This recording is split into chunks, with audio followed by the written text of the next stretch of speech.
Welcome to the show. I'm your host, Connor Knowles, and this is the Nerdic Gods podcast, episode 61, right? Yep. 61. Yes. Joining me today, we have Sims and Daniel. Hello. Rest in peace, DMX. Gotta say it again. DMX. But once again, who cares about those two? Because today, ladies and gentlemen, we are joined by the one and only the DaNanoBiologist. Hello. What was your real name again? I forgot already. Mick. With an M. With an M. Okay, great. Mick, I know you do what was it called? The Scientific Journal of Gaming, right? That's your website, right? Yep. Okay, great. So yeah, I was looking it up last night, looking on there. You write reviews, you do articles and stuff, right? Just reviews for now, but I'm mostly also focusing on TikTok as well. That's kind of where my other hub of content is.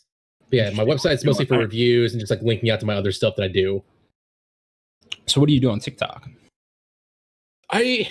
TikTok's just a lot of dumb fun. I make a lot of dumb videos that I think are fun based off trends that are happening there. I also put minute-long reviews on there. So I think that's a nice, interesting way to get people hooked into a review instead of watching, like a 15, 30-minute video. It's just a 1 minute succinct. Here are the pros, here are the cons. Buy it if you want it. Here's where it's available on. That's my approach for that. And tomorrow I'm going to be starting a new show, which is kind of funny, or any of these games news shows that are also 1 minute long to hit that TikTok time.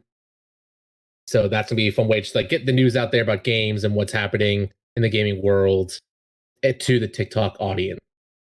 Yeah, it's got to be quick. Yeah, that's that audience. Everything has to be less than a minute. The shorter it is, the better. And then I was on your website last night. I read your review of The Medium. That was a very good written review. Really liked it. Oh, thank you. You wrote that one, right? Do you have like different writers on this site then? Is that how that works? Just me. No? Oh, it's just all you. Okay, sure. Yeah. Give me the short synopsis of that review. What'd you think of The Medium? It had a good premise and it didn't land the execution in the end. It could have been scarier. Bloober Team has had an issue with their enemies throughout all of their games, where there is a lot of promise for the enemy to be scary, but they are really, really dumb. You can walk right behind them and they will not notice you. And that stayed true for The Medium as well. So cool parts did not end up landing in the end. Yeah, I think I'm the only one here that played it. I enjoyed it, but it definitely, I agree. I mean, I enjoyed my time with it. There were definitely major issues with it that I think stemmed back to Bloober Team, that Bloober Team needs to fix internally before doing more games. I agree. Yeah, I really like your structure with the reviews too, because you have just the 3 tiers that I can get at the end, right? I think one's like accepted, or what are the other 2 then? Accepted, conditional, and rejected. All my reviews are treated like a scientific journal entry. So being submitted to a scientific journal, there's only 3 grades that they can get. Accepted, here are things they need to work on. So conditional, so things need to be updated, or it might just be depending on whoever the person is. And rejected is, it's not fun, or it's just unplayable. And I feel like that's better than giving it a grade, because grades are so hard to figure out, especially number or letter grades. So just keeping it to those 3 things make it more clear and succinct. Like, okay, accepted, I recommend this game to anybody. Conditional, here are the things that I think you need to qualify for to play the game. And rejected is, don't play it. It's not worth your time. Have you rejected anything yet? Yes, I have rejected 1 game, and another one going up tomorrow is rejected as well.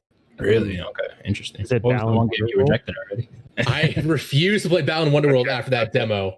Okay. That demo gave me motion sickness, and I do not get motion sickness. Wow. Really?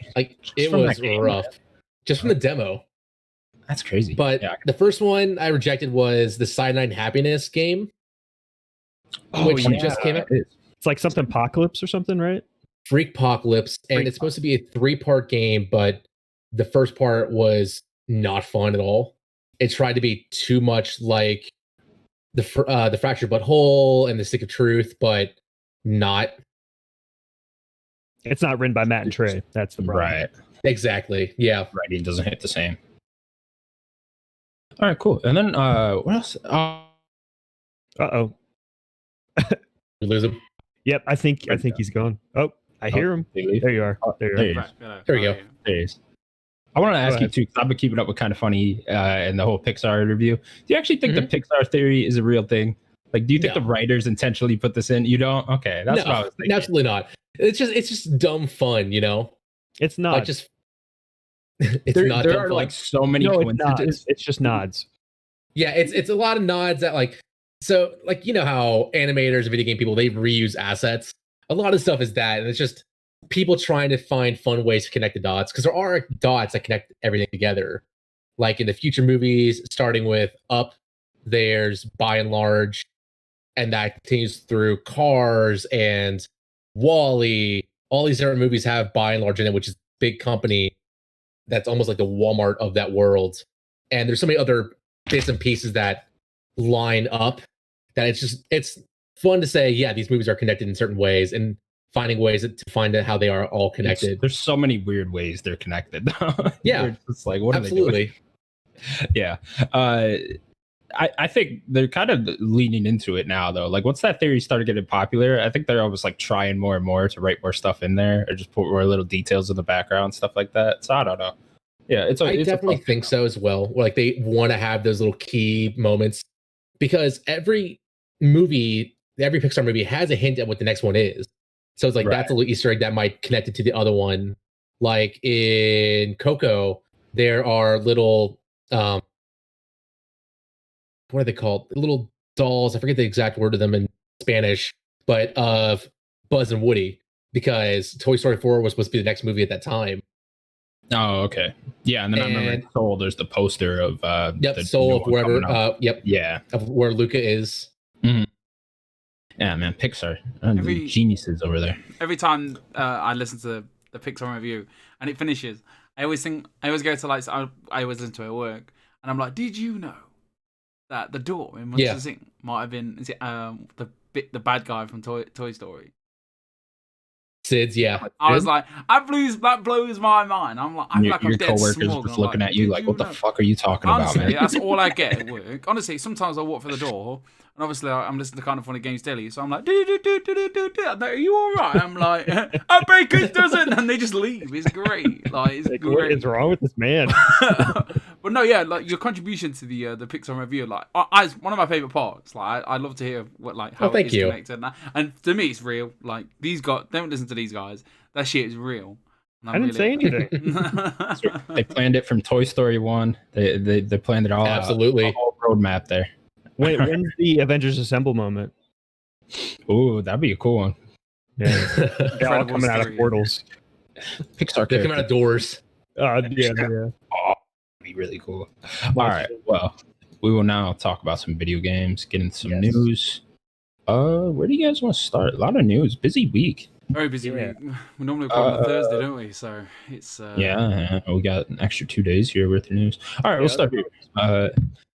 E3 will have a digital event taking place June 12th through the 15th. It'll feature publishers like Microsoft, Nintendo, Ubisoft, and Capcom. The event will be free to view online. Sorry. Sure. Yeah. I mean, we might be paying for something. No, I'm just kidding. Thank God it's free. Yeah. Right. Oh, how bullshit would that have been if they were like $5 charge or whatever? I mean, it would be cool to like pay for like a demo or something, or like some behind the scenes thing. Getting stuff. I do think that might be like there might be a premium ticket where there are demos on Steam, or there's just some way you can have like Discord calls now with that presentation mode that they have now, where you go out into a call and listen to people talk about certain games publicly. Then people do have behind closed doors versions of it. So I can see that being possibly, but at least the big part is free for people. Yeah, definitely. Xbox did the thing where they had like 50 demos or whatever last year. Like, I wonder if they could do something like that, where it was just on like the store or whatever. You go and download a bunch of demos for like a certain period of time. I'm sure they will, because they've been really embracing that consumer-friendly approach lately. So it just makes sense for them to keep on doing that. Is there anything in particular you guys are trying to see in general? Like, now that we have this digital structure and it's kind of a little bit more set than it was last year, you know, they got it down a little bit better. Is there anything you'd like to see them do, or any way that could, you know, spruce things up? Because I feel like last year's, I know E3 was just skipped last year, but all these events we got last year just came off a little boring to me after a little while. Mm-hmm. Yeah, real same.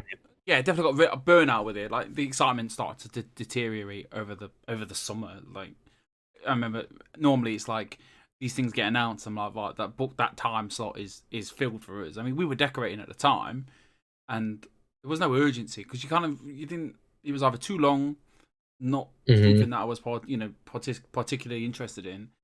If it wasn't like the big three, I wasn't that interested. And even with the big three, like when it got to Ubisoft, it wasn't okay. It just didn't feel the same. And it was to nobody's fault. They tried. I'm guessing these things were put together next to last minute. Or all their E3 plans are out the window, and they're like, right, we've got to find this new structure ASAP, put it all together. That takes time. Like this podcast, like I say, like all the time. All I do is cut a bit out, put it on. It still takes me about 3 hours. Doesn't really. But imagine putting a whole presentation together. And then especially if, the makers of the game say, we can't do this anymore, so you've got to take that out, remake the video. It's what it was last year. And then this year, now there is that E3 platform, and even at a later date, I'm guessing they would have found out ages and ages and ages ago. Well, hopefully we can get some kind of normality to us anyway. E3 as a concept, normal, and I think we all, like you mentioned, paying for it. Let's face it, we'll pay for it, even if I'll pay for it anyway. I don't know about you guys. I will. It depends on what it is. It depends on the price, to be honest. And the price. But if they say, £20 for 3 days, or $20. Is that okay? What am I getting? Yeah. All the presentations. Maybe. Am I getting like demos, like behind the scenes things? If I'm getting that, maybe. I mean, yeah, that's the thing. If it's just the presentations, like there's going to be like a live vlog somewhere, anyways, telling me all the news of that right as it's happening. There's going to be a streamer streaming it too. So why pay for it when you can get it for free with maybe a little bit of commentary somewhere else? See, I like the demos idea that you guys just came up with. Like that sounds worth it to me if they were going to charge for it, but apparently they're not. The one thing I want is like unification. I want this to be a nice week event with everybody together. Like we talked about all these splintered events. I hated it. I did not like it. I want everyone to be under that banner. Let's just have a big blowout of all the news, everything big. I don't want Microsoft to wait or do it in July or do it in May. I want them to do it here. I want this to be Microsoft's big event, their summer one. Yeah, to build on that, I think I remember last year being kind of excited that when Summer Game Fest got announced and it was like, we're going to get all these little mini E3s throughout the summer and stuff like that. Now I'm with you. I'm just kind of sick of it, right? You just kind of want that whole blowout throughout that 1 week or 2 days or whatever now. It's even like the Resident Evil event we're getting next week. It's like, I don't really want that, to be honest. I'd rather them save if we are getting like RE4 remake, I'd rather them save that for like some event. Like Capcom be at E3 or something and show that off. I'd rather that happen than just have a 30-minute event just so they could show me more RE8 and then RE4. Like, I don't think that's not worth it to me. Yeah, I'm with you.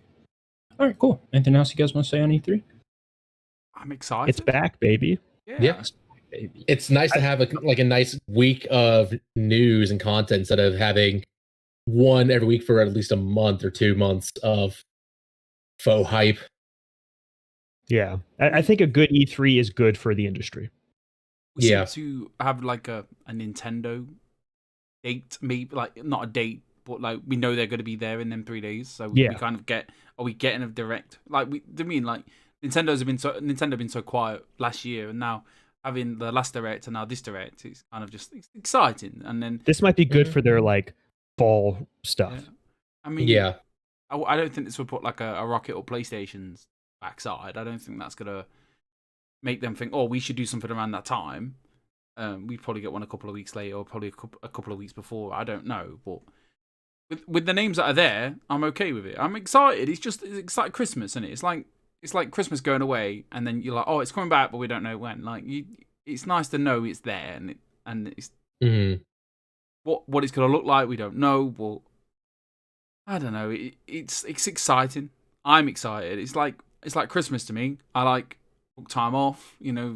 It's on at stupid o'clock in the morning for us, so we're like up all night, couple of munchies. It's like it's the greatest thing. It's the greatest time ever. Like it's Christmas, and then we sit there and go, why did we stay up for that? And then we're like, what? It's good time. Like, so I was gonna ask, like, does it get disappointing when it's like 3 a.m. in the conference or shit?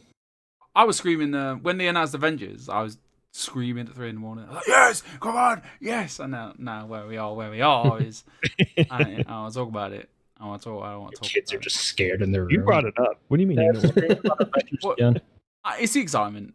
It was Fall Guys. We were gonna get excited about this nerdy stuff, and it's great. It's a great time, and obviously with the light at the end of the tunnel for COVID, like we started this just before COVID. Like our third episode in was like E3's closed, and it's like it's exciting. It's really exciting. All right, cool. I wish Sony would join. And speaking of Sony, Bloomberg's Jason Schreier is reporting a collection of PlayStation news, including Naughty Dog working on The Last of Us remake, as well as the Last of Us multiplayer mode, which might be just a spin-off game or mode for The Last of Us 2, we don't know. As well as PlayStation denying a Days Gone 2 pitch from Sony Ben in 2019. Sony Ben now working on a new IP after helping Naughty Dog with multiple other projects. Okay, guys, there's like 5 stories in this one. I kind of want to break it down from the start. Let's just start with The Last of Us remake being made by Naughty Dog. Okay, yeah. How do we feel about that? Daniel, go ahead. Don't want it. Don't want it. Next. It's not needed. No, it's not needed. I guess I love The Last of Us. You guys know it's when we did our top 5. It's in my top 5. It doesn't need a remake. Like it seems like a waste of development time unless you're getting Blue Point or a studio that actually does that. But it sounds like they're getting Naughty Dog to do that. That is a waste of Naughty Dog talent. So hang on, let me provide some more context that came from the art. The Last of Us remake was started by Michael Momber. I don't know whatever that last name is, but whatever. He was the founder of Mom Bauer, sure. He was the founder of the Visual Arts Service Group, which was a side studio that apparently helped PlayStation with a bunch of other AAA projects, just adding details, stuff like that. But after helping Naughty Dog finish The Last of Us 2, he left that team because Naughty Dog had taken over this Last of Us remake project. So it kind of sounds like this team just kind of got fucked out of this remake in a way. Mm-hmm. Yeah. Sims, how you feeling? I know you like The Last of Us. I love it. I played the last one, like before the number 2. I was like, I don't replay games. That like is very, very rare. And I put it on, played it from start to beginning to the end. I also had it spoiled for me.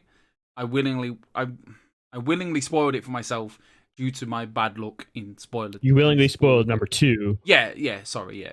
So I went into number 1 playing and knowing what was going to happen. So when it got to that pivotal moment, and I was like, I knew, it was a bit deeper. That's besides the point. It is a waste of time, but we've all listened to the same thing. But it kind of hit the nail on the head for where I was standing. It's like if it can come out when the series comes out, it will go hand in hand. Of like people will watch. You talk about the television. Yeah, 100%. Like this HBO show starts, comes out next year, and then this game comes out the same time. People are gonna buy this, and it's just gonna rocket sales. It's a waste of development time. Marketing beat. It doesn't need it. It doesn't need all that time, and it doesn't need that many people on it. It is a waste of time. And playing it last year, and then going straight to number 2. Obviously, number 2 looked miles better than number 1, but number 1 looked fine. Saying it was a PS3 game, I played the remastered, but it doesn't need it. Like we're all going to say the same thing. But how funny would it be if they just put like Pedro Pascal over Joel and Liliana Momra? That's what people are thinking. Like they're gonna. It's gonna be like the Ratchet and Clank game. How that was a movie tie-in. But with The Last of Us somehow. In it. Exactly. That'd be great. It's just not needed at all. They just updated it recently too to make it 60 FPS, I believe, on the PS5. 2014, right? Was that 2014 was the one that was PS4, and then now they just they haven't forgotten it. It's not an old game. There's so many other games that are Naughty Dog properties that deserve a remake. Or at least some new attention. So yeah, the Michael that Visual Arts Group team, they were planning on remaking the first Uncharted originally, but then that would have been too much work, too much budget. Sony didn't want to give them the money or something, so they just moved to The Last of Us. which that just seems kind of weird to me. First Uncharted remake, that sounds cool to me. Yeah, That's the a last game. right, the Last of Us one. Yeah, no, not so much. I also wonder how much of this is just, maybe that project was kind of somewhat close to being done, so Sony doesn't want to waste the money that they already put into it and not release it at all. So they're just having Naughty Dog finish it up. Maybe that's part of it. Maybe. I can't imagine this is all Naughty Dog is working on. They have to be working on their next game as well, right? I mean, they're a giant team. They're not going to just be working on a Last of Us Part 1 remake, Yeah.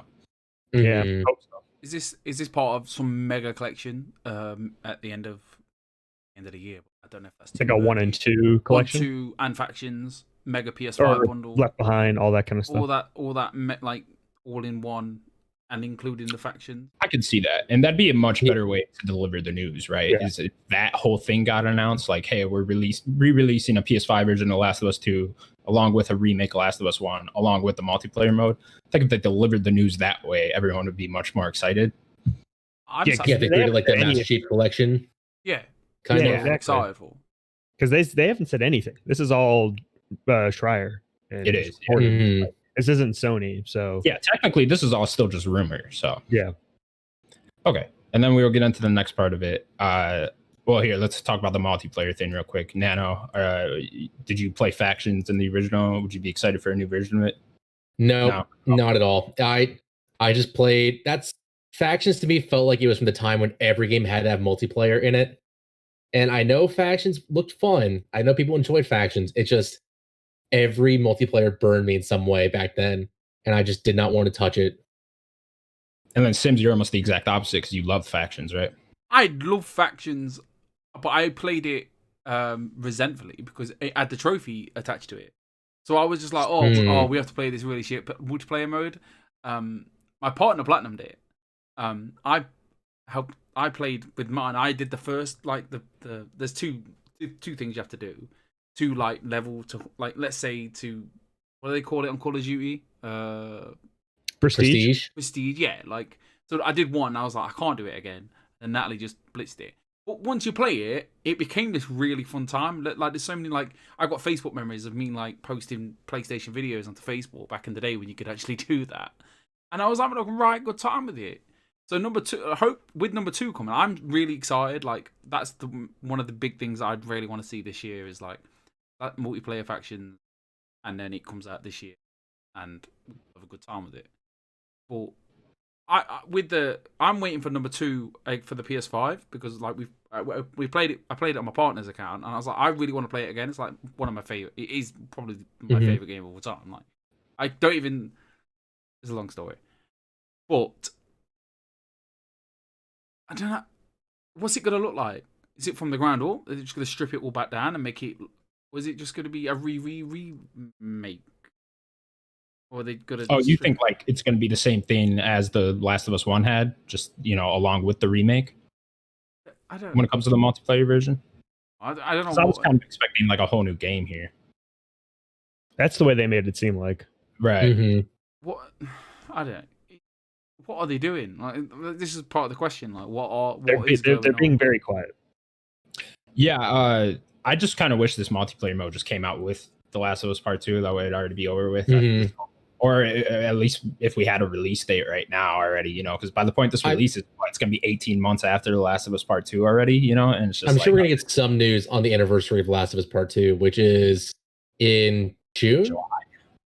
July? Which one was Ghost July and Last of Us June? Was that? Yeah, but they have like a Last of Us Day, don't they? Yeah, they do have a Last of Us Day. That's September something. Yeah, that's like the day the outbreak day or whatever. Natalie in the chat, the online thing, she goes, you have to complete 12 weeks with a team. And obviously you have to win games to get resources. If then resources die, then you have to start again with the online. Absolute dog shit. It was a poor premise, but it just ran really well. Like, it just felt really like Last of Us. As Last of Us feels, like every gunshot feels, you know what I mean, like punchy. And when you punch someone, when you clap someone over the head with a 2x4, it was really good. Like, and I get where you're coming from. I know, like, it's every game at the time had a multiplayer. Like Tomb Raider had it, Uncharted had it. Everything had this. Yeah, Naughty Dog's been doing it for a while, since Uncharted 2, I think was the first one. So they've had these multiplayers. But that was the PlayStation way at the time, wasn't it? Like, yeah. Okay, Daniel, anything you want to say in the multiplayer mode? I only played it a little bit. I respect the mode. I think it's a really cool mode. It's different. With They're the well made, I will say. Like, yeah, I know we're comparing them all to that whole PS3 360 era of adding multiplayer and everything, but I think the Uncharted one and the Last of Us one were actually pretty good. More so the Last of Us one. I think more so the Last of Us one. The last one definitely had the crafting component, which made it different. I'd like to see what they do with that in the engine for Last of Us 2. Cool. Okay, now let's get into the Sony Ben stuff. So, Sony Ben pitched Days Gone 2 in 2019, and Sony then denied them. Sims, I am excited to hear what you think about I have a this question for NaNoBiologist. How do you feel about Days Gone? Never played it. Right, that's okay. He's on the fence. He's Everyone on the show. I've not played it. Right. Days Gone, right, is a great game. Like, it's fantastic.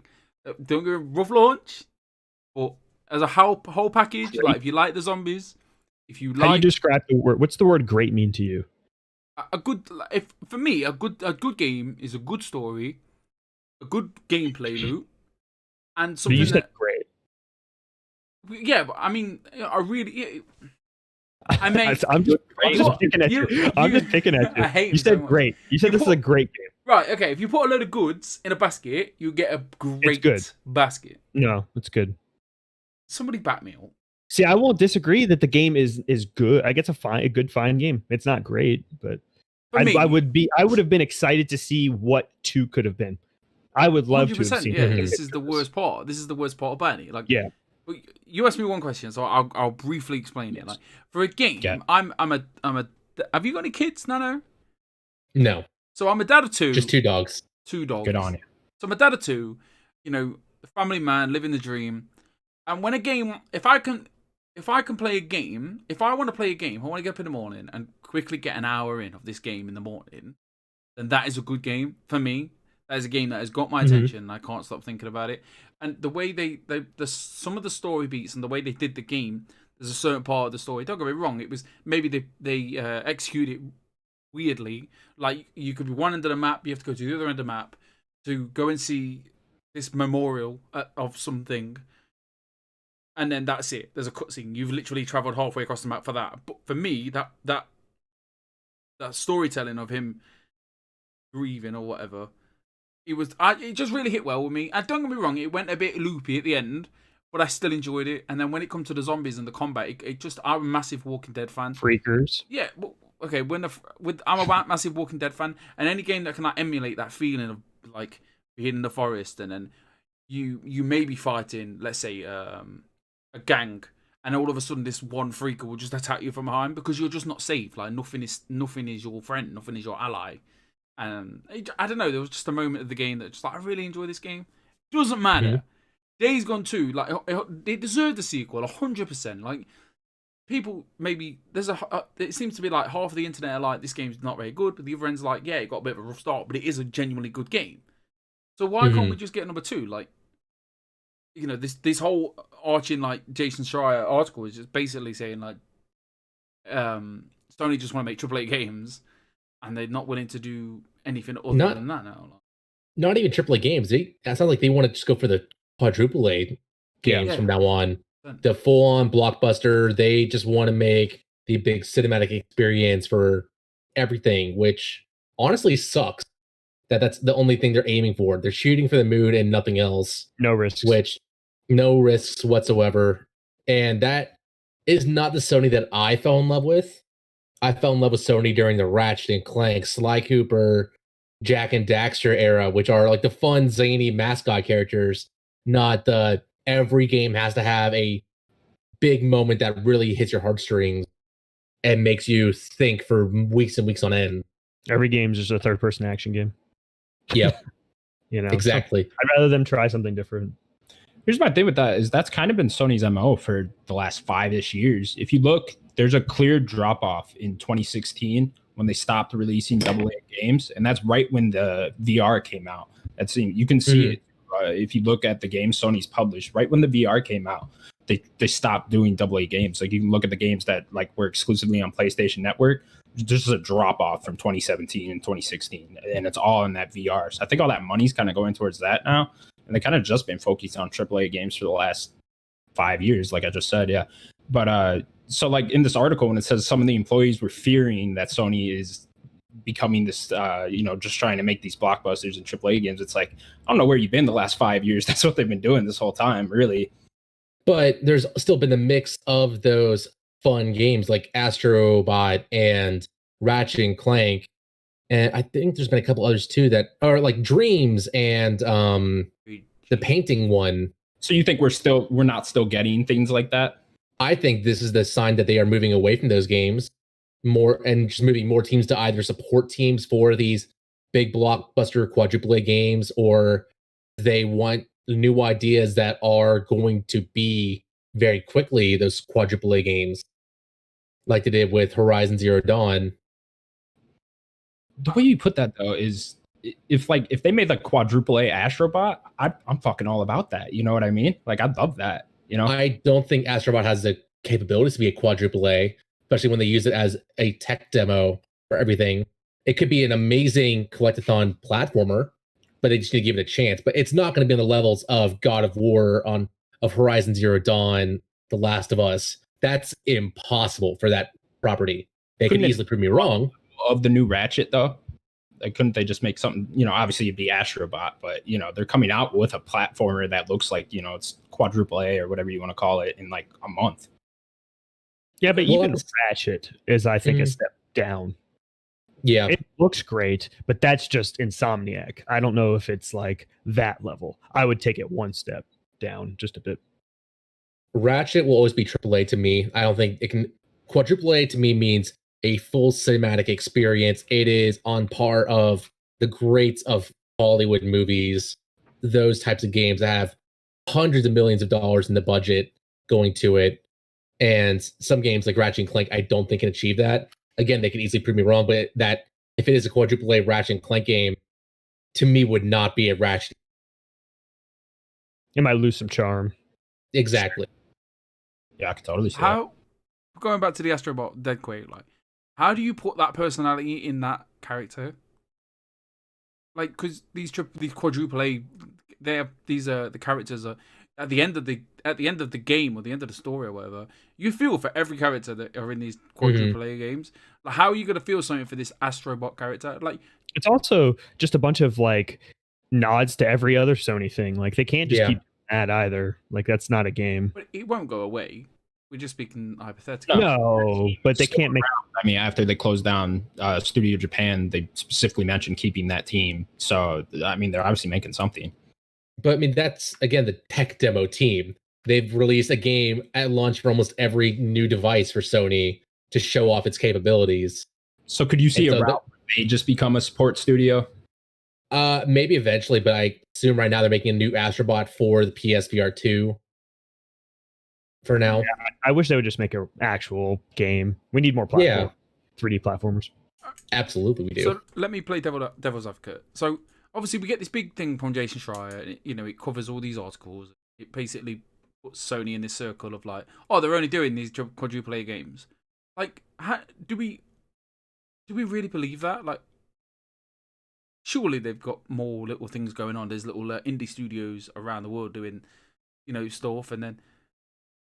I think it's people want Sony to actually publish these games. You look at those games like Kena Bridge of Spirits coming out, Oddworld, stuff like that. Sony's not actually publishing those games. They're just marketing. They said exclusivity.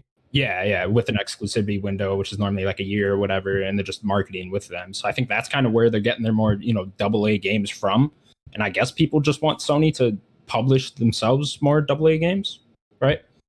Mm-hmm. Yeah, I think it goes back to them taking more risks. I want to see Sony take risks. But if it's been working for the last 5 years, why would you? As much as we don't want that to happen. Because we're now seeing Xbox taking strides to catch up. It happens every generation. One person gets way too in their ways. Xbox did it. They fell behind real quick. And it's just companies, they take risks for a while and like, all right, we're not taking risks anymore. We found our stride. That stride doesn't adapt to how the world adapts and how entertainment adapts. It's the fact that Sony is not willing to take those. Sounds like they're not willing to take those risks anymore. They easily could. They could announce a couple games in the next year or two that say, no, we're still old Sony. We're still PS2, PS4 era Sony, or PS3 era Sony, which is, they're doing crazy things to catch back up, trying to do fun ideas again. But for now, it just sounds like, no, we're good. We have what we like. That's it. Yeah, I think we go back to more early PS4 with like, they had things like, I know they published like Helldivers and all those smaller Housemarque games. It's like Flower, Journey, stuff like that. So I think people are just looking for more stuff like that for Sony. Like a 2D platformer, or or a FPS. Like, are they ever going to make an FPS again?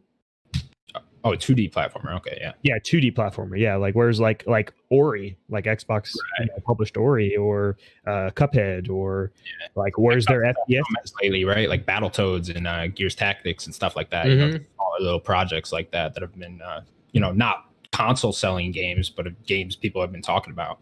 Yeah. Are we? So we talk about that arrogance. I'm going to say arrogance. That Xbox had from the 360 going to the Xbox One.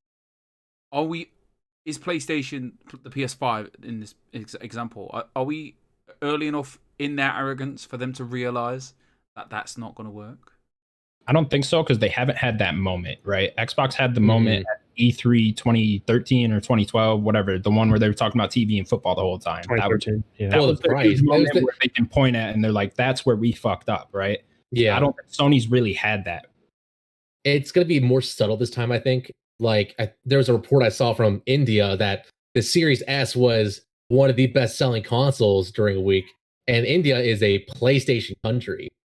The Series S is slowly getting foothold in countries, and I think it's going to be a slow shift of, oh no, Xbox is on our tail. People are going for Xbox games anywhere now. Xbox subscriber numbers are through the roof on Pass and Game Pass Ultimate. It's not going to be a big moment like E3 moments were back in the day, with the $2.99 moment from PlayStation and the 2013 moment of Xbox announcing the price and people actively booing them in the crowd. It's just going to be a lot more subtle, and it's just going to hit them that, no, they are behind and people are not enjoying PlayStation as much. Yeah, it's always little things, they always build up. Mm-hmm. So, and like I mentioned a couple weeks ago, like they're even losing foothold in Japan. Like Nintendo's crushing it in Japan right now. And with I think this is gonna be news stories in a little bit, but like Xbox is rumored that they're working with more and more prominent Japanese studios nowadays too. The Kojima rumor is gonna be wild if that's true. That is gonna be the thing that really puts Xbox's foot in the door in that market. Yeah, I think during the one generation, Xbox during several weeks just sold tens of units.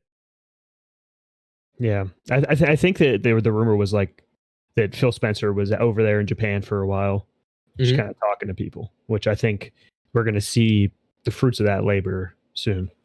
Absolutely. I knew this would be a long article. I do want to get back to Days Gone 2, though. Is there something you want to say? I just want to say, it sounds like such a game, a fan. I don't know, like the console wars. Has Xbox won this generation already? Like, I know it's really stupidly early, but I can see myself not playing my PlayStation as much in the next 2 years already, like with all these exclusives coming to the Game Pass, because it would make sense as a dad of two. Don't get me wrong, we'll there is certain parts of the year where we'll drop £200 in maybe in 3 months. Like look at Last of Us and Ghost of Tsushima, and there was another one around that time that we just dropped loads, money for our hobby, like me and the partner, like we both play games together. But like in 2 years' time, when there's maybe like 6 games that Xbox published and put on Games Pass for £15, like it's just in the future, PlayStation look like they're not going to be as the number one console anymore. And I know I'm not for console wars. I'm not a fanboy. Like I want to play my games as where I can, where it's cheap, where it's good quality. Like it doesn't have to be all bells and whistles. Like if I was to buy an Xbox today, it'd be the S, because we've already got one. We've got my little one's got one. It's cute, it's diddy, and I just want to cuddle it every night. And that's before you even plug it in. I play games on it. It's just it's not a shame. Like the PlayStation, all these AAA games on the PlayStation, we'll still play them and I'll still enjoy them. But for them to throw all their fanfare away on a Friday afternoon, really, it just shows where it's going. And obviously, people go to Jim Ryan and Herman. I can't Herman Holtz. And they just look at them and they're like point pitchforks. And then obviously this old Sean Layden video plays, and you're just like, yeah, you said that. What happened? It's long. Every company has videos you can point to again saying, hey, you said this. People still talk to Phil Spencer about how he said he doesn't like exclusivities, and they're doing more and more exclusivities now. People have to change their mind, and people change strategies. But I think sorry, you say people have to change their minds. I think someone else made Phil change his mind. Like, because obviously Phil has a boss, and Phil's boss has a boss. Yeah. So obviously they've like, well, if you're gonna do this, then we make sure they stay on this console. If it was up to Uncle Phil, we call him Uncle Phil. He's our uncle. Visits us on the weekends, brings us presents. Love it. And he kind of creeps me out, honestly. No, I'm not bothered. He brings me S's. It's fine. That creepy uncle that like, you know what? Never mind. Keep going. But anyway, with the exclusivity, like, obviously, if it was up to Phil, I think they would be everywhere. But because it's, you know, someone above him is looking at him like, you want all this money to spend on that company over there, you make sure they stay on that little box down there. And he's like, yes, boss. What else can I do for you today? He's like, no, that's all. And he leaves and he does a little, yes, get it. And then that's it. But that's the way I think the world works. Back to Days Gone 2. Yeah, sorry. Let me get into that. Because I think I can point to... Oh, go ahead. No, some of the points that you just made, a lot of those points are being hit by Xbox now. The cheapest console is Xbox. Cheapest way to play games is Game Pass. And even exclusivity, soon you can play your games anywhere on Xbox through xCloud, on iOS, on Android, on any PC through a certain app. Like, they're just making it so easy for people to play. And it's not going to be a console fight anymore about console sales. It's going to be subscriber sales. I've been saying this since Game Pass was announced, that it's going to be Game Pass. Xbox, they like their consoles. It's a nice way to get people to sit on the couch and play Xbox. But the bigger number to them right now is probably the Game Pass subscribers, because that's their big focus.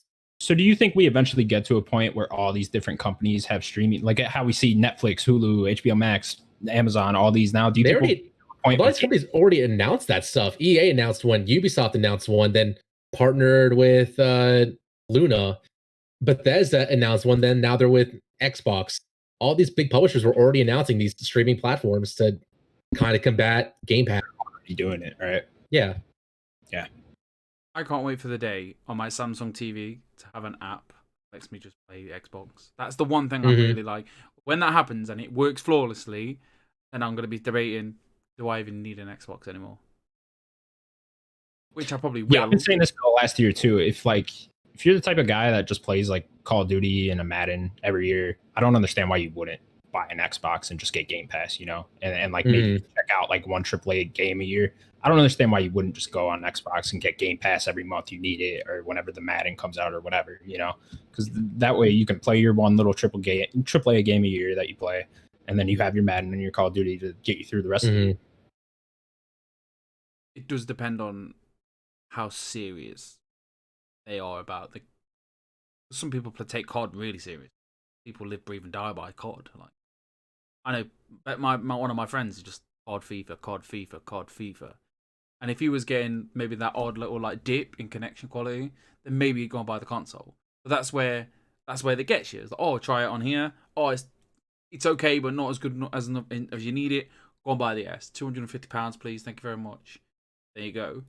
It's just the way the world's going. And in this, I think not this article, but it was rumored that PlayStation have their counteract to the Games Pass, which I already thought. We had a massive argument with me and Daniel, not an argument, a heated debate regarding the PlayStation Plus collection. So I was like, well, that's got to be their answer. And then obviously in a couple of months they'll add to it, keep adding to the PlayStation Plus collection. Like, do you agree? Like, do you think that's where they could just like they've got this collection here? Why not just add to it every couple of days, like every couple of weeks? Like, surely that's their answer. I mean, they haven't. No, they haven't. It's been 6 months. They haven't said anything about that. And instead, they're doing a new thing now where they're just handing out games to people as like a play at home initiative. So clearly, they've forgotten about that, and they've already forgotten about PS Now. Yeah, they don't really handle PS Now well, and that everybody thought that was going to be the Game Pass contender. Yeah, no, I really think if they want to compete with Game Pass, they need to do a whole revamp on PS Now and like add it so you can download all those games, maybe call it something different, add in all the first party games just like Xbox is doing. Because eventually we're going to get to a point where Xbox is releasing all these first party games, and those are really going to be hitting PlayStation hard when those start coming out and they review well and stuff like that. So they're selling well. So yeah, I mean, at some point here in the next couple of years, PlayStation's going to need to make their own Game Pass. I forgot what I was gonna say. It's gone. Days Gone 2. Okay, because I have a good answer for why Days Gone 2 isn't being made. So I played Days Gone. I didn't like it. I didn't beat it. I didn't like it. We talk shit about it on the show all the time, kind of as a joke. It's a fine game. It's a mediocre. I don't even want to say mediocre. It's a fine game. It's a well-made game. Daniel said that the other day. It is a well-made game.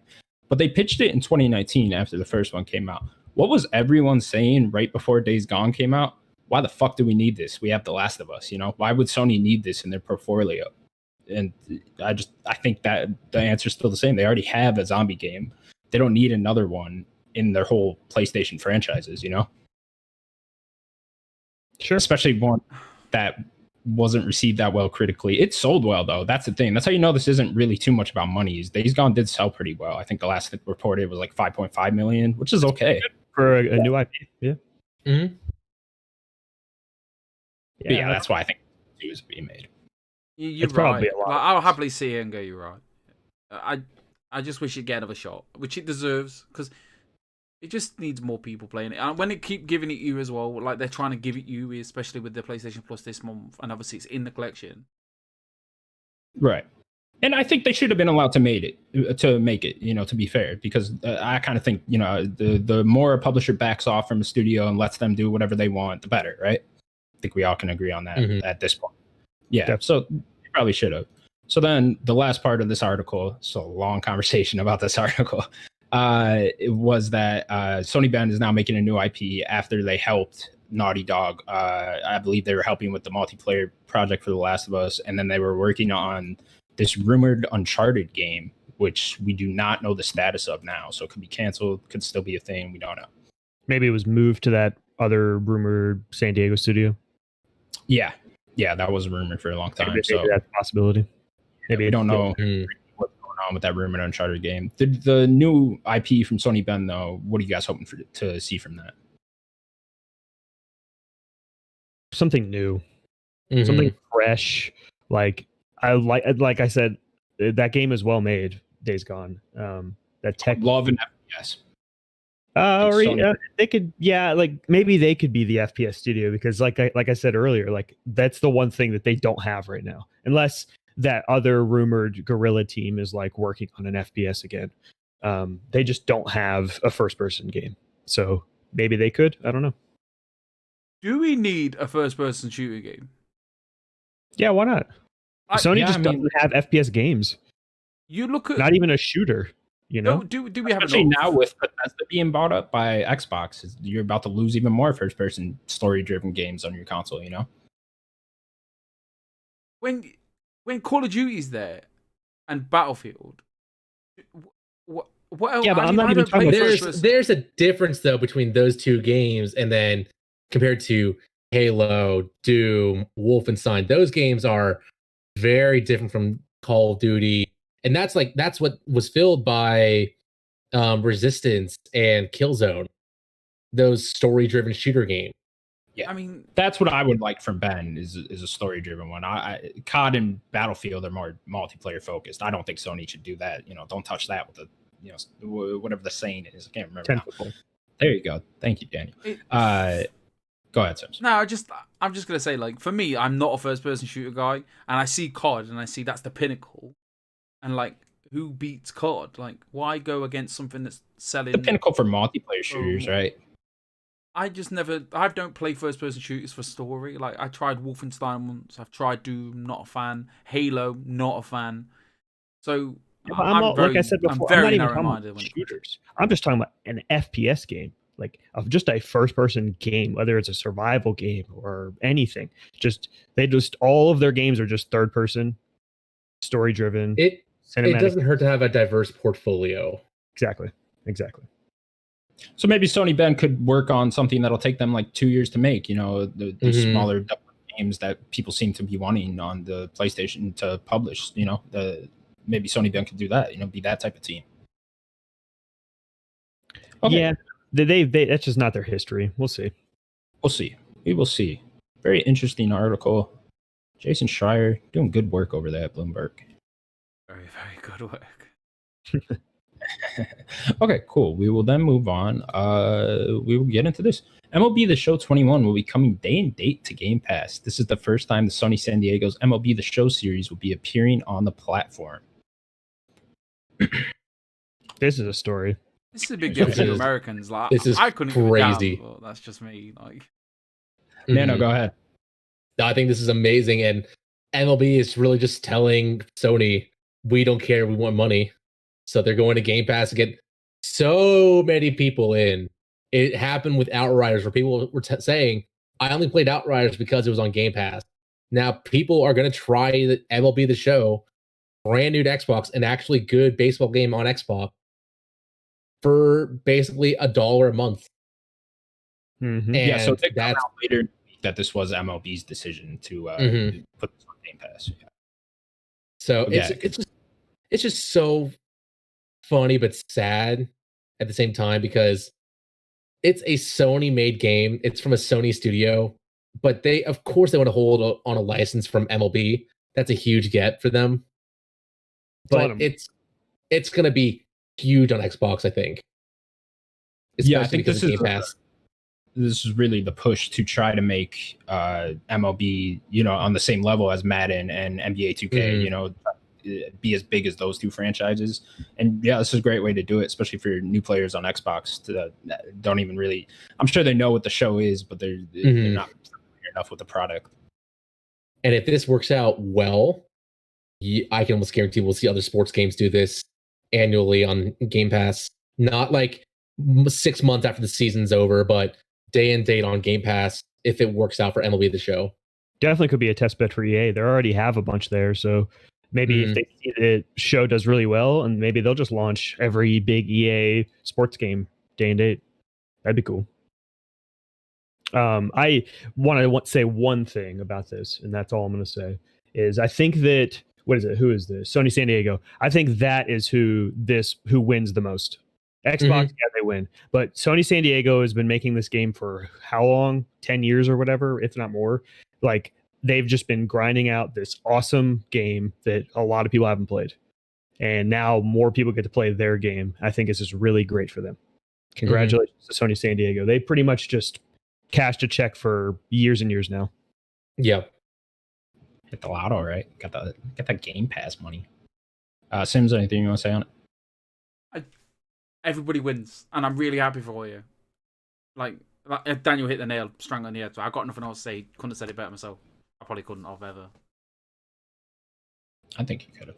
Thanks. All right, next up. Arcane Studios' next game, Deathloop, has been delayed to September 14th. Told you. And I told you all. I don't think you did. I did. I remember saying it specifically somewhere. Even Natalie Natalie, my wife, by the way, she watches it. Hello to Natalie. She's lovely. Hi, Natalie. Hi, Natalie. So she even said, you said it. You did say it. And I was like, I know I said it. Not surprising. I don't think you did. What's kind of crazy is that they just had their big Game Informer like cover story and all that, and all the interviews and all of that kind of stuff. That would have been done months ago. I know, but like just that type of marketing seemed like, oh man, they are ready. They're doing this huge Game Informer thing. Yeah, it kind of sucks, but at least it's coming out this year, which is good. I doubt there'll be another delay. Like that game, we've seen a lot of that game. Yeah, this is the second delay for Deathloop. Have we seen a lot of the game? I feel like we've seen a lot of trailers, but not a lot We of see it at gameplay. every PlayStation. Yeah, but a trailer, a four of great them in a row. trailer, but not is I know. 20 minutes of game footage. Like, if that's the next thing I want to see, and then that's it. Like, I I want mean, to have see you what seen some of the game Game is gonna Informer play, though. coverage? No, They've shown a good amount. No, I haven't. Nano, you excited for this game? Oh, I can't wait for Deathloop. Arcane makes amazing games, and honestly, they can do no wrong. But please take all the time you need to make an amazing game. Yeah, which is hopefully like September doesn't get too crowded as well, because I feel like they were just in this like, I mean, they were the star of May. Maybe, yeah, I'd definitely say the star of May. Maybe Resident Evil. I don't know. For me, it would have been Deathloop, but I'm a massive Arcane fanboy. I hope to go to September. Take all the time you need. Obviously, it all goes down to I say it every week. COVID, work from home, absolute nightmare. Take like Nano just said, like, just take your time. It's not a big deal. We've got Resident Evil, we've got Mass Effect, we've got Pokemon Snap. How do you feel about Pokemon Snap, Nano? Oh, I can't wait. Yes, get in. See, look, you two know nothing. Anyway, I love Pokemon. Japan releases like 6-minute long Pokemon Snap trailer yesterday. I didn't understand a word it said, but I was still like, this looks so fucking good. Oh, it looked amazing.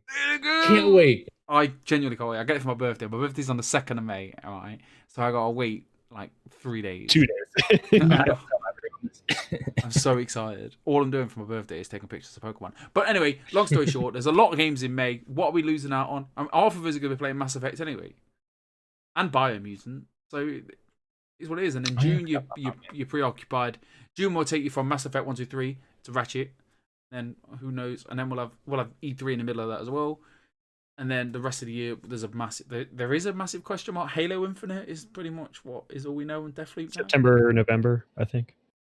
October, November, I think is the rumor.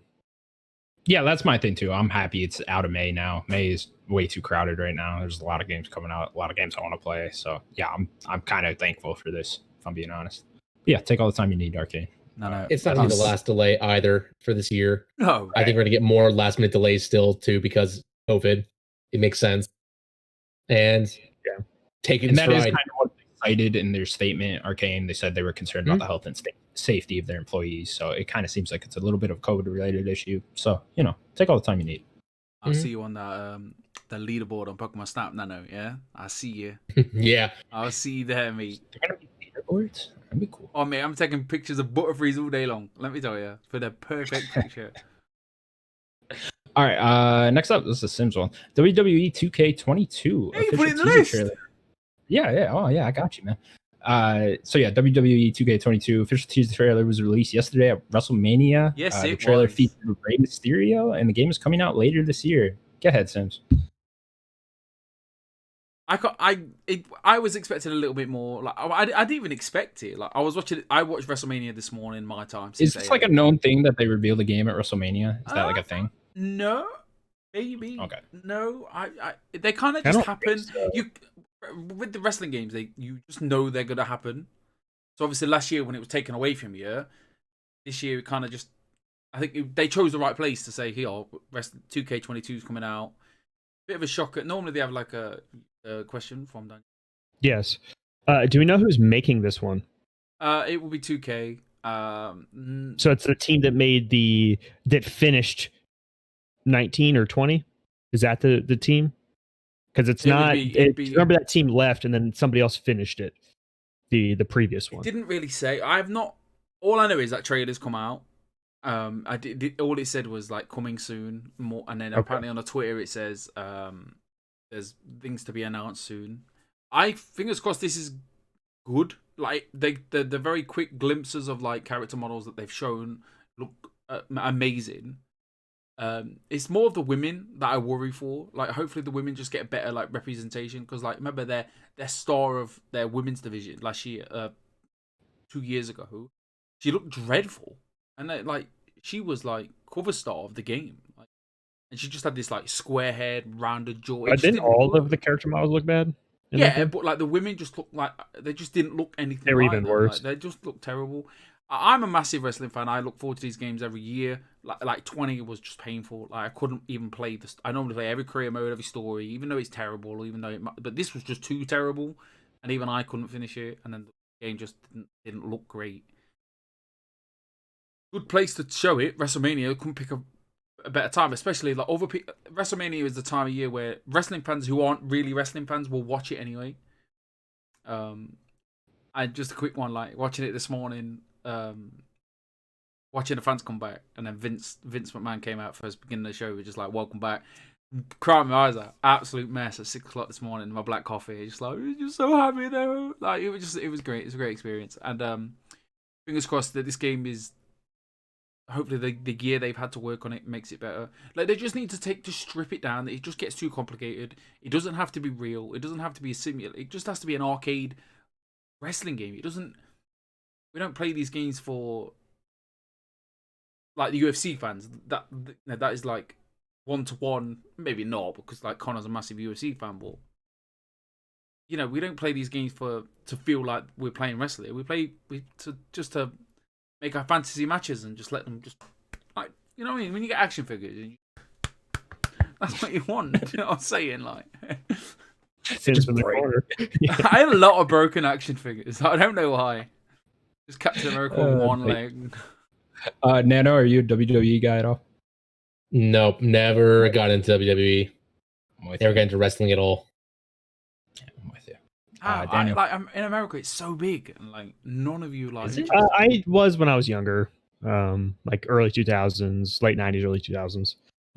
But I've really fallen off. Like I haven't watched anything. I appreciate it from a distance. Like I respect what they do athletically and stuff. Like the games. I played a few on like Xbox generation, that first one, but that's about it. Anyway, it was Raw was one of them. Raw 1 and 2. Yeah, it might have been one of those. Yeah. Simsy gets so excited talking about that. I love it, man. It's my childhood. That do you know what I mean? Like, I've got so many childhood memories. Okay. Last news story then. A Pac-Man Battle Royale game titled Pac-Man 99 has been announced and is available now to Nintendo Switch Online subscribers. I played Pac-Man 99. Ooh. Yeah, I'm a pretty big Pac-Man fan. You know, I like that little guy. You know, I love it. Yeah, it was cool. I only played a couple matches, so I didn't really understand what was going on with, I think people were sending ghosts to you. I don't know if one of you guys have also played. But yeah, I think that's kind of what was happening. But yeah, it was cool from what I played. Yeah, you guys check it out. What I've heard is that those ghosts like slow you down or something that they send you. Okay. Yeah, I couldn't tell. There was like ghosts that were just like outline of ghosts coming at you. So I think those were the ones the players were sending to you. So you're saying that slowed you down? Yeah, I'm pretty sure that those ones slow you down to make the other ghosts get you. That made sense. Nano, did you check this out at all? Not yet, but does it play like Pac-Man CE? The champion one on Xbox? Yeah. No, it's not. It wasn't as. It felt very traditional Pac-Man. That was kind of continuous, a continuous loop of it while you're in it. So yeah, it wasn't quite like that one. Although I barely played that one. But no, I haven't checked it out yet. I want to though. It looks fun. Yeah, it is fun. Just another Nintendo thing thrown on Twitter because I've never really seen it anywhere else. This is made by the same guys that made Tetris 99, so I think they're just kind of making this team develop these things once a year. It didn't seem like a big deal though, did it? It kind of just popped up on my timeline. Oh, Pac-Man 99's out. It did, yeah. It was a surprise. Yeah, it did. It was just, I don't know. Didn't seem to catch on as much as Tetris 99, right? That's because it's Tetris. That's why. It was such a novel, cool idea. Right. This is like, okay, we kind of already did a 99, but it's cool. That's cool. Yeah, now they're just throwing things at the wall and see what sticks. But Tetris 99 was lightning in a bottle moment. Yeah. Yeah, that felt huge at the moment when that game came. Is that still on there? It's not one of them like Mario putting it in a grinder and let's hope nobody talks about it. I think it's still on there. Okay. Yeah. Just Mario in they that still grinder. they have seasons for that. Oh, they killed Mario. He's done. Mario's dead. Yeah, rest in peace. Yeah. Rest in peace. Rest in peace, DMX and Mario. Yeah. Okay. That is it for the news stories. Oh, what a busy week. Jason Schreier, man. Taking up all our news. All right. We will now get into what we've been playing. Who wants to start? Daniel, you want to start? Oh, sure. So I'll just start with this one real quick. I beat Yakuza 6. Now I'm all done with the franchise until the next game. I told you I won't say really anything about the game. I liked it, loved it. I promised you both that I would rank them all for you. So I've done that. You did, yeah. Okay. That was your idea. Yeah, you told me. You both were like, you rank them. Okay. So Sounds like a separate video we can make content out of, but go ahead. Where I'm are you gonna on the rank 'em right Yakuza train? No, the quick. Have I played the Yakuza? Yeah, like where do you? I'm playing Like a Dragon right now slowly, but I haven't played any others yet. Okay. Like a Dragon's going to be on my list really high. So number 1, 0. Best one. You're starting at 1? Starting at 1. You want me to start? I can go up. Wait, you already ruined the number 1. I did already ruin number 1. Okay. I think you probably already could have guessed 0. So 0, then 7, Like a Dragon. Then 6. What? 6? You put 6 that high, really? Yes. 6 Sounded is more down on 6. No, it's just so much Yakuza. I really love 6. 6 is great. 6 has a good cast. I think brings it up from a lot of that 3, 4, and 5 era. Then I'm going to say 2, 1, 4, 5, and then 3. There you go. The official 3. Yeah. 3 and 5 could be interchanged. Those are weird games. Yep, that's my ranking. Okay, cool. What else have you been playing then? Do you want to talk about It Takes Two? Yeah, sure. So me and you beat It Takes Two. We beat this like last week. It's been a whole week already, so I kind of forgot this game already. But yeah, yeah, I'll talk about it too. I loved it overall. I'll just build on top of what I said last week. I thought the game was great. I loved all the changing of the different gameplays, going through everything. Thought the story was really charming. Felt like a Pixar story type thing. It never stopped changing. Yeah, it never stopped changing. The ending kind of fell flat for me. I don't know about you, Daniel, but it was kind of just. The ending was like, this was very expected. It was very like I could have guessed that from the beginning of the game what was going to happen. So, yes. For Nano, have you played the game? Not yet. I want to though. The ending, from where I took it, you didn't get a definite answer. It was 2 adults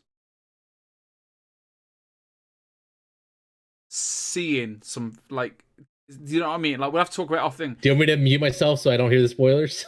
No, because it's on the stream anyway. We'll talk about it later. You say it's predictable. I don't think so. Okay. I was just trying to say spoiler free. Yeah. What you were expecting. Yeah, we could talk about it later. The game. I don't want to spoil it. The only complaint. I do want Nano to play it. The only complaint I had about the game, it just seemed a bit too long at the end. You get to a certain part, and you were just like, he's like, "Nah, you have to do this," and you're like, "I don't want to do that anymore. Can we please stop?" Well, you had a good time. I didn't mind the length because of how many different things you're doing. Like it's such a refreshing game. It was great. Don't get me wrong. I don't know. I'm from where I'm sitting. I'm tired. I've had a long day with the kids. I just want to have a quick session. Like I'm enjoying the game, but then it felt like it was just dragging it out, and they just shaved off like 2 hours of just like. What I got. I'm not moaning about the game. We enjoyed the game, but. Me and Natalie don't. I don't know. Like when you play a game together and you don't want to really tell them what you're feeling about the game. We both come out of it like, why won't this game just? And she was like, thank God, yes, please, just let it end. Like, why? Why won't? Does that have anything to do with the platinum? No, because that was before. This was the game. This was just the. And it was like last Sunday, like Easter Sunday. The kids were all just chilled out, or last Monday, sorry. Kids were all chilled out upstairs, just doing their own thing, and we just looked at each other like. Middle of the day, what PlayStation?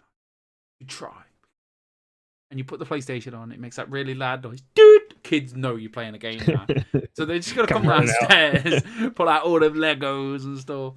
But no, we finished it. We had a good time. I really wish we could talk about.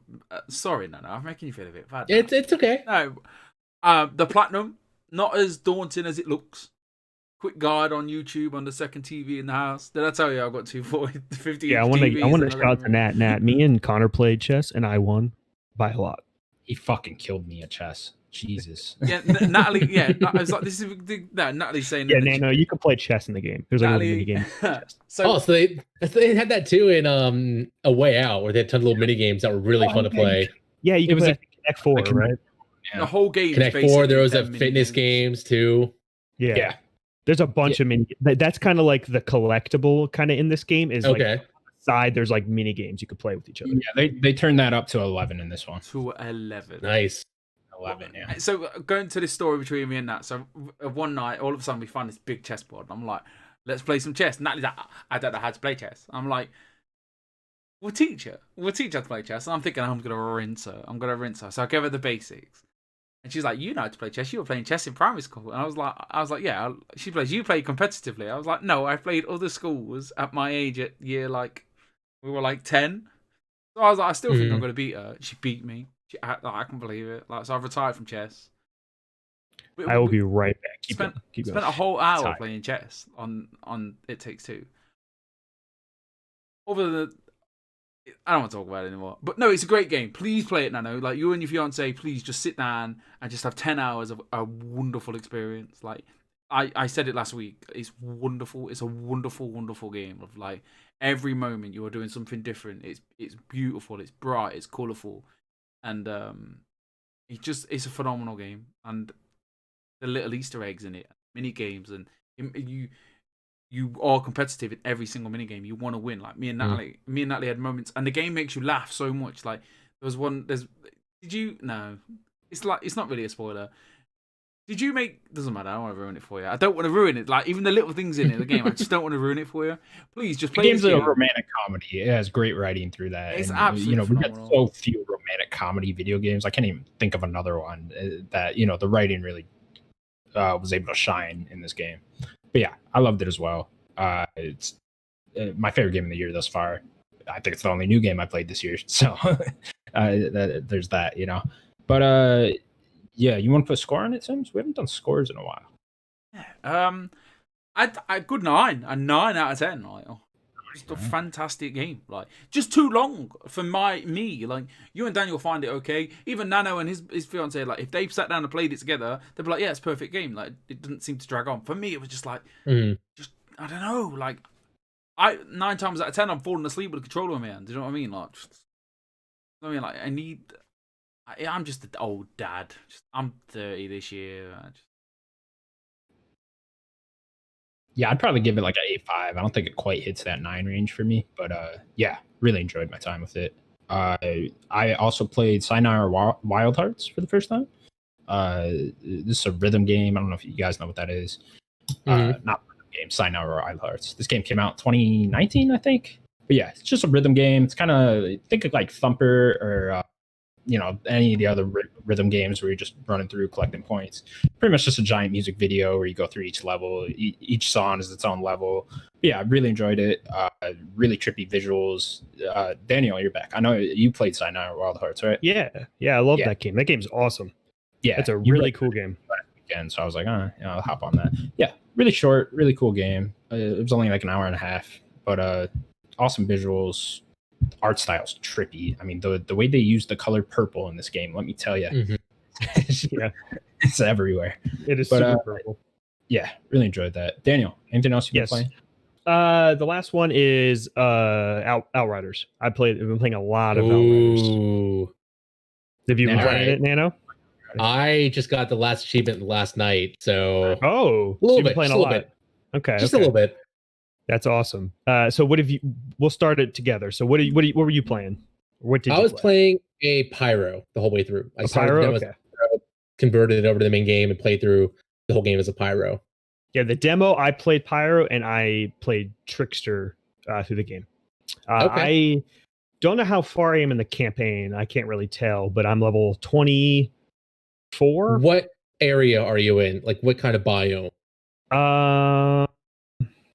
I opened the gate.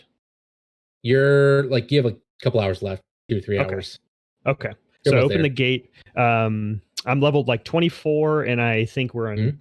We just didn't stop doing world tier, just me and my friend. He's in the other room. I think we're a world tier 12. We're like halfway through world tier 12.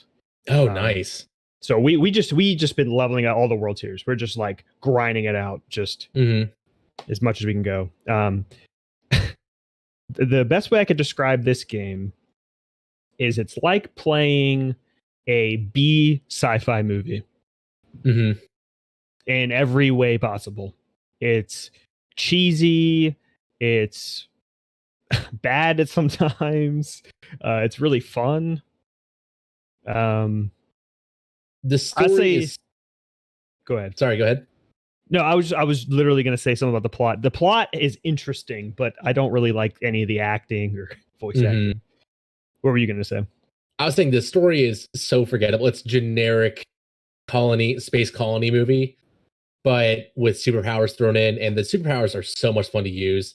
I love the abilities that they made for all the classes and how there's some synergy that you can do when you play 3 people. Yeah, I've not gotten to play 3 people. We've only played 2.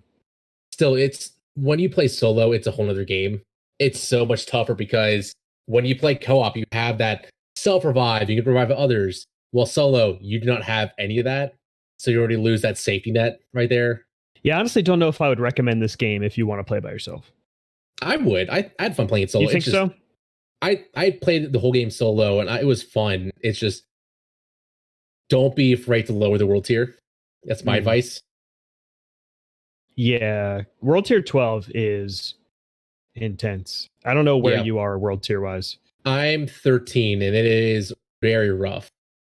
Especially being a trickster. Like my friend's playing a devastator, so he could tank a lot of stuff. He can kind of fly around the map. I get like a zip ability as well, but I am going down. Like, I could deal a massive damage, so I'm the one that gets in there, gets the big guys, the elites, and I back shoot them and stuff. With the trickster bullets, and he is just surviving, coming in, blasting a bunch of small guys or helping me with the big guys, and then reviving me. That's kind of how we've been getting past all this world tier, because world tier 12 is difficult. I can't wait to see if we get to 15, what 15 is. I'm sure that's insane. Did you get to do any of the end game stuff? Yeah, so I did some expeditions yesterday, and they are, I think, some of the best parts of the game. It's almost like just a time trial part of the game where you're going through rooms, but it's tough. It's fun. There's tons of enemies coming after you. I think it's going to be a lot of fun if I get a group of 3 together to burn through them. And it's just a whole new difficulty. Like, the world tiers don't matter in this mode. It's just this thing you're working towards to get to the final boss of the game. And the storm, they'll talk about at the end of the game why you're doing these expeditions, but it's just a lot of fun content that if you die, you just go right back into it. Keep going. Okay. Some great gear from it. You're playing on Xbox? Oh, you said achievement. Yeah, so yeah. You should play with me, and you should play sometime. I think I have you added on Xbox. Yeah, just DM me sometime. Yeah, definitely. I want to ask, how's the gameplay build? Because I played the demo for like an hour, and it just kind of felt like Gears of War, and I was just like, oh, this is just going to be Gears of War Destiny. And it seems like, from what I'm hearing from other people, once you get into the later game, the game really gets really fun and changes. Once you get your powers, it's a whole nother game. The cover is not there for you. The cover is for your enemies. You are meant to be it. You're supposed to be in the enemy's face, destroying them with your superpowers, and just being in their face, shooting them point blank range with guns. Especially because how I heal as a character, the trickster, I have to be very close and killing people, and then I get shields. So if I'm not doing that, I'm not getting shields at all. There are weapons that will like heal you with like weapon leech and stuff like that, or like a mod, but that's kind of rare. You kind of have to mod the weapon to do that, but that's not when I'm going to be healing. So I need to be in there. That I have like a dash teleport ability, so I always have to be doing that to get in. So are all the classes kind of like you want to get in there, you want to get right up into the action, or is there one class in particular where you want to stay back and stay in cover? There's some that like you do stay back. Like the pyro is you're setting people on fire. That's how you heal. So there's like, it's a mix of how you build yourself.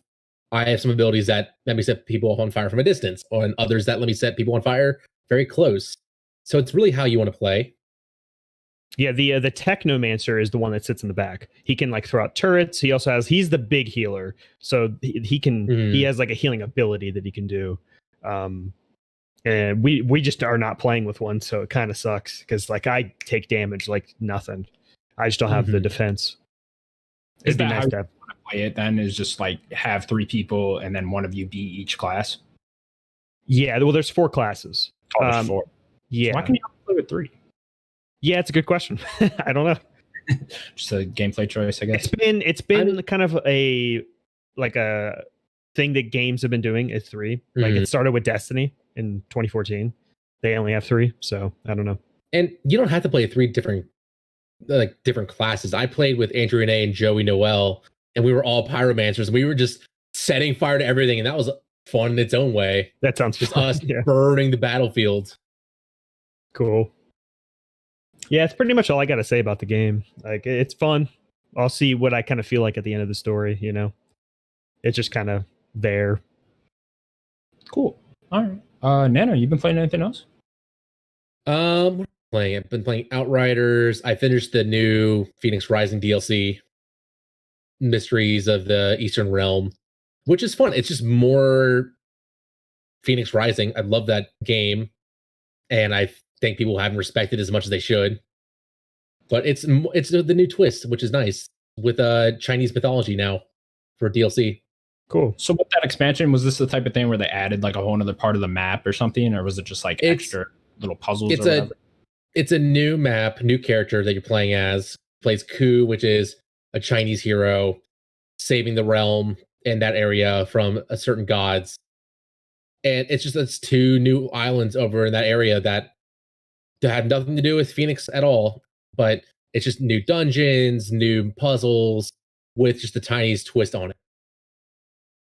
You say that you really enjoy the game. This is the one game that I really want to get to, but I decided to play Watch Dogs Legion instead. I really don't know why.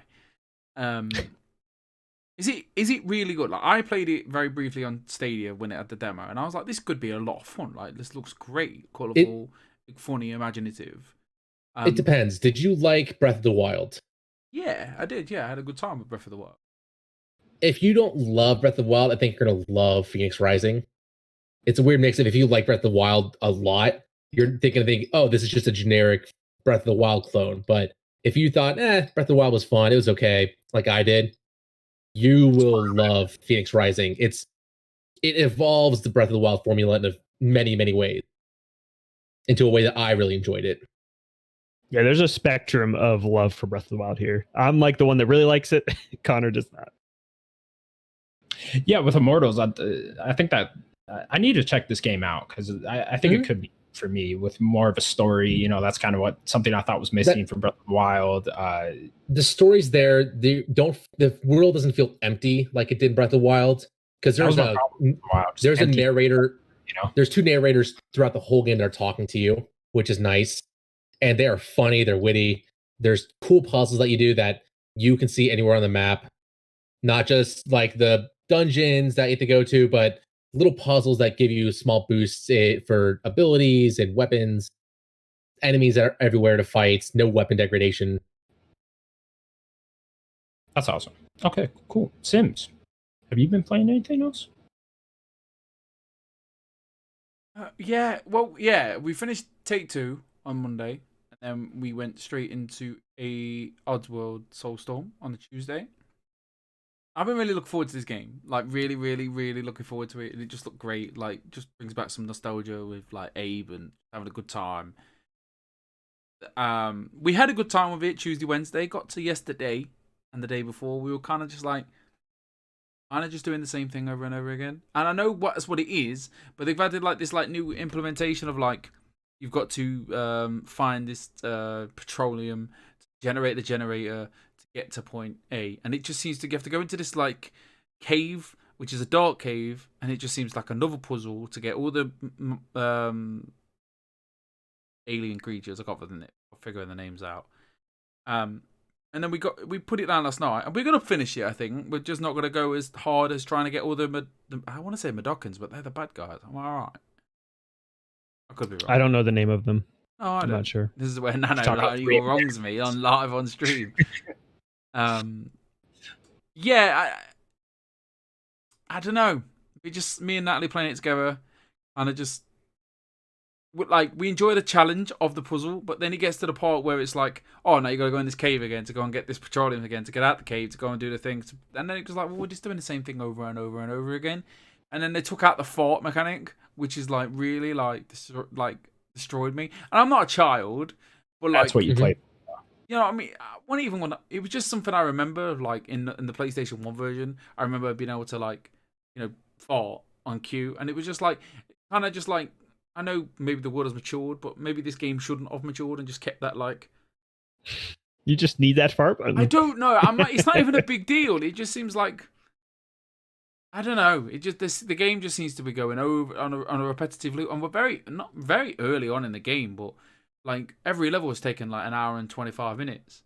You know what I mean? Of like frustration and the same thing, and then I don't know. How's the story? Generic. Abe's Odyssey saved the people, like in the first game on like PS1 or with the one that got the remake, and you were just new like, and tasty. That's it. You'd go up to go, hello, follow me, and they're okay. And this one they're like something's poisoning them and they're not very well, and then you have to go up to them, heal them, and then. For some strange reason, like we played the game Tuesday, Wednesday, Thursday, got to last night, and the game just had a load of bugs. Like just things were just we had like enemies like floating in the air. We loaded the game and we were floating in the air, and then as you progress through the game, slowly little things that just weren't happening the day before were happening. It was just such a weird experience. We were like such a like why is this happening today? Like.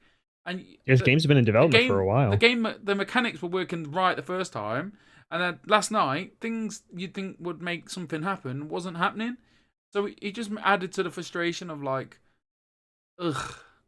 But yeah, it's a great game. I, for one, think every game should have a dedicated fart button. I'm not hung up on it. I don't know. It was just that charm of that game.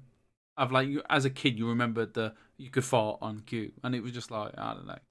Well, yeah, the buttons, the button layout is a bit weird. Like little things that you play a game and you're just like, this just isn't right. Do you know what I mean? A bit like Ghost of Tsushima. It's like, why does every button have to do something? And you try and figure out the buttons, and you're like, oh, that's wrong, and then all of a sudden you're dead. Or Ghost of Tsushima, it had a little bit weird with like the switching of the items and stuff, but. Yeah, it's slow week for Steve, really. Just watching a lot of wrestling. All right, cool. Do we have time for the game? Nano, do you have to get going? Yeah, I have time to play quickly. Okay, cool. Sims, you got time, right? I know you got a hard out too. I don't know. I don't know what time zones. I think we're mixed. I don't know what's going on. We will play the game. Yeah. Okay. Daniel, get it. Throw it to you. All right. So we are going to do a pop quiz. All right, we're going to go back to school. I'm taking you all back to school. So it's going to be multiple choice, so it's going to be easy. I'm doing this because, Nano, you are the one that corrects everyone. And to be fair, that's thanks to Google. I don't know all that stuff off the top of my head. I was really, we were like so nervous all week. We were like, we got to be on point this week, boys. Yeah? Like, I want you to look at yourself in the mirror every day and say, I am correct. Because we don't want like you coming on just like calling us a bunch of jabronis. I was really hoping sometime throughout the show you'd be like, no, you guys are wrong. Like, hold on one second. You're wrong. So how it's going to go is I have 10 questions. They're multiple choice. And then I have one bonus question. The bonus question will get you 2 points. Every question will get you 1 point. No helping each other. This is all individual. That's why you're going to be writing stuff down. Okay. You can talk. You can talk out loud though, but I don't want you helping each other out. Okay. All right. Tell me when you guys are ready. Does everybody have their pens or pencils? I even got mine. All right. Ready. All right. Number 1. What console is not in the top 10 selling consoles of all time? Is it the PS1? Is it? This also includes handheld. PS1, the 360, the PSP, or the Switch? Which one is not in the top 10? And then you guys tell me whenever you're ready to move on. Can you repeat the answers? Yes. PS1, 360, PSP, or the Switch? Not in the top 10. Got it. Ready? I can't wait for you guys to see my terrible spelling. Are you done, Connor? Yeah. Number 2. Okay, number 2. What year was Nintendo founded as a company? Was it 1965? Was it 1901? Was it 1895? Or was it 1889? Again, please, just repeat them again.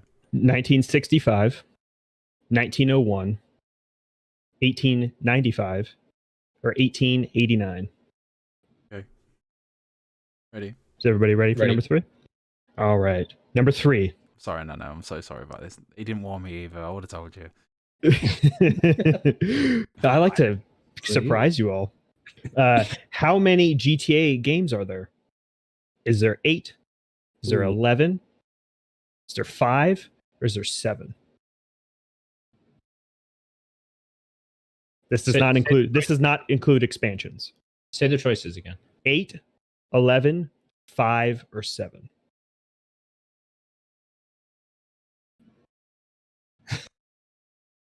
Connor's still Does counting. Say this it again. include re-releases?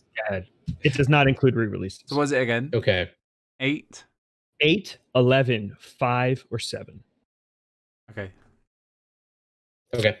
Number 4. Are you ready, Connor? Yeah. Any Number other guest, I would have number- just like talked trash all the way through this, but I'm actually nervous. You're trying to beat Nano. Number 4. What was the first racing game? Is it Space Race? Is it Rally X? Is it Grand Track 10? Or is it Night Driver? Jesus. Say those again. Is it Space Race, Rally X, Why is he writing something? Grand Track 10, or Night Driver? Something dead generic. Gotta be that one. Why is he writing stuff down already? Like what? Like why? Like, Sometimes you just why gotta is he take a so guess. damn clever? I'm just Nano guessing. already knows the answer to number 5. Yeah, Nano I knows was answering that for all of them. he already knows all of them. All right, number 5. What year did Pong release? Is it 1968? Is it 1970? Is it 1972? 1974? Again, sorry. 1968, 1970, 1972, 1974.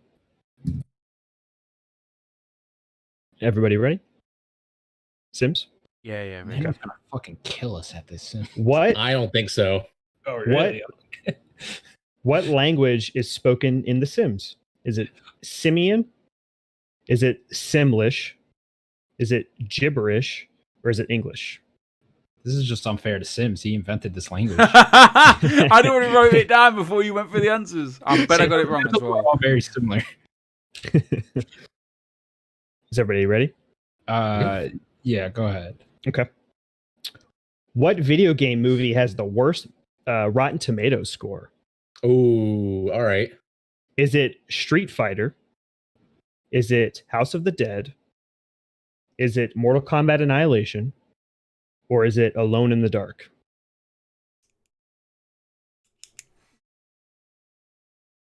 House of the Dead had a What was the film? third choice? Would you say? What was the third choice? We got Street Fighter, House of the Dead, Mortal Kombat Annihilation, Alone in the Dark.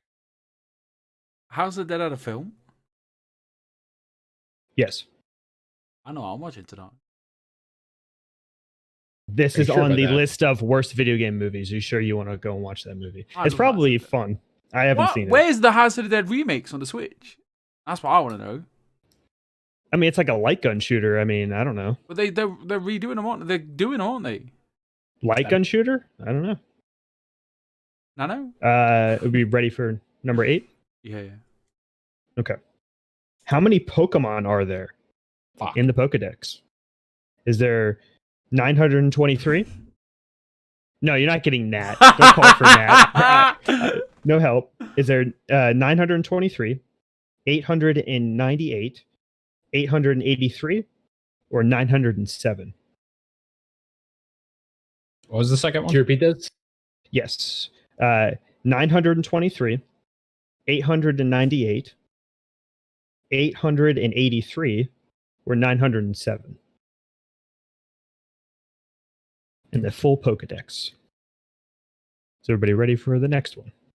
Mm-hmm. Okay. When did Tetris release in the US? Specifically the US. 1984, 1987, 1988, or 1990? US release. Again, please.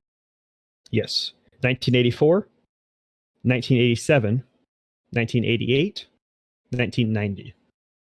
I'm trying to read Daniel, he gives signs when he reads the correct one off. Do I? I don't think I do. 19 what? What? 19... 88, Yeah. 87, 88, 90. 84, 87, 88, 90. US release. No, We ready? I'm right the first. Mm-hmm. Yes. Okay. Number 10. What is the first game Kojima worked on? Is it Metal Gear? Is it Snatcher? Is it Police Knots? Or is it Penguin Adventure? Hideo Kojima writes Penguin Adventure. Sorry Lone again. penguin walks his way through One an more empty. time. One more time. Metal Gear, Snatcher, Police Knots, Penguin Adventure. Is everybody ready? Now the bonus question. This is worth 2 points. Bonus. Ooh. This is worth 2 points. This is you got to get this one. What game is not in my top 10? Fuck. Got to read me. What is not in my top 10, okay? Is it BioShock? Is it Super Mario World? Is it Halo 3? Or is it Portal 2? Me and Sims have an advantage here because we actually Slight. It was a year ago, and we don't even listen to him anyway. So Can we read the list again? I've never given my full top 10, but is it BioShock, Super Mario World, Halo 3, or Portal 2? Which one is not in the top 10 of mine? How do you feel about Halo? He loves Halo. honestly, all he does is talk about his Halo. It's honestly Yeah. a joke. Like, it's not even a good game. Second one, Daniel? The second one was Okay. Super Mario World. I heard that. I'm a Gears of War fan. I will give you the hint. Nano, I have Halo 3 poster. I don't know about that one. All right. I'm done. Okay. Sims, are you done? Okay. I am done, yes.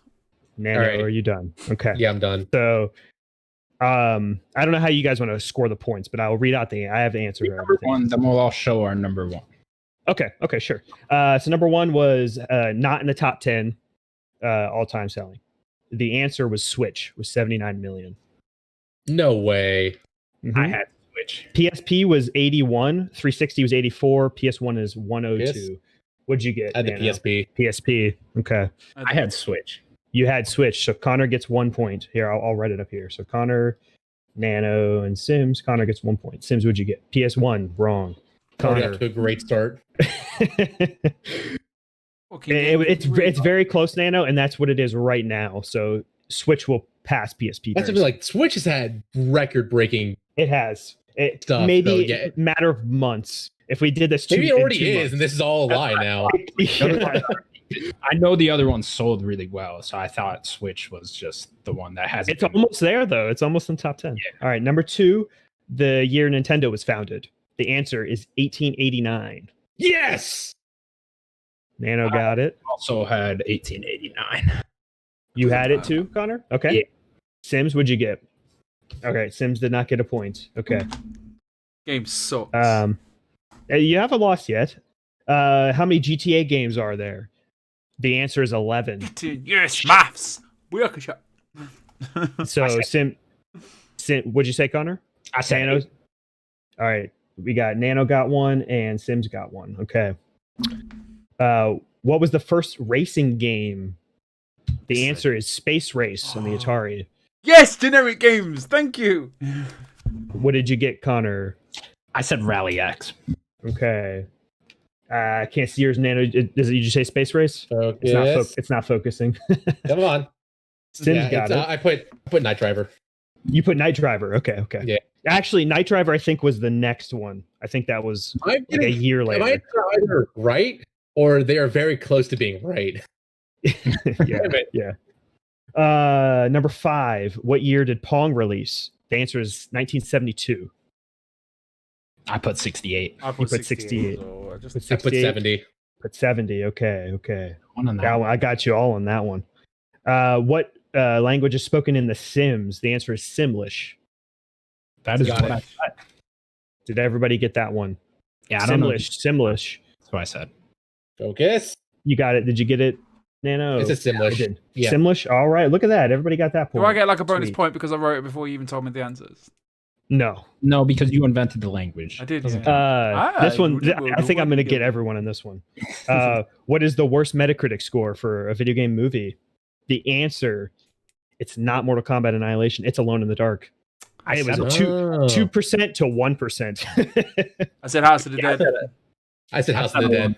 You both said House of the Dead. House of the Dead was at 3%. So Street Fighter was at 10%. Then House of the Dead was 3, 2, and then 1%. So Connor, you got it right? Yeah. Okay, cool. I don't know if you can see that. Yeah, there we go. Number 8. How many Pokemon are in the Pokedex? The answer is 898. Oh, I said 883. 883. Yeah. See, I try to trick you guys. What'd you get, Sims? You put too many. 907. Ah, The last time I counted, it was over 900. I swear it was. it's almost. I try to trick you guys with that one. Number 9. When did Tetris release in the US? It released in 84 damn it. in Russia. Oh. In Russia. In Russia. In Oh, Russia. okay. I see. In Russia. It released in 88 in America. Steve, I put Like 90. Steve's number. Would you what? put, Connor? 98. I put 98. 84. I put 88. I wrote You got 84, crossed it out. Nano, Put 88. what'd you get? I put 90. You put 90? Okay. It was, it's all very close. I try to trick you guys. What was Kojima's, the first game Kojima worked on? The answer is Penguin Adventure. Oh my God, really? Yeah. Look Penguin at Adventure. It is Penguin Adventure. It was really close because it was the year, I think it was 1 year before Metal Gear. Metal Gear was like the first game he directed. Was Metal I Gear. can't believe you actually guessed Penguin Adventure. Yeah. What'd you get? What is that, Sims? Metal Gear. Okay, yeah, Metal Gear is a good guess because it was technically his first directing game. I put Snatcher because I thought it would have been something random. That's why I put Penguin Adventure.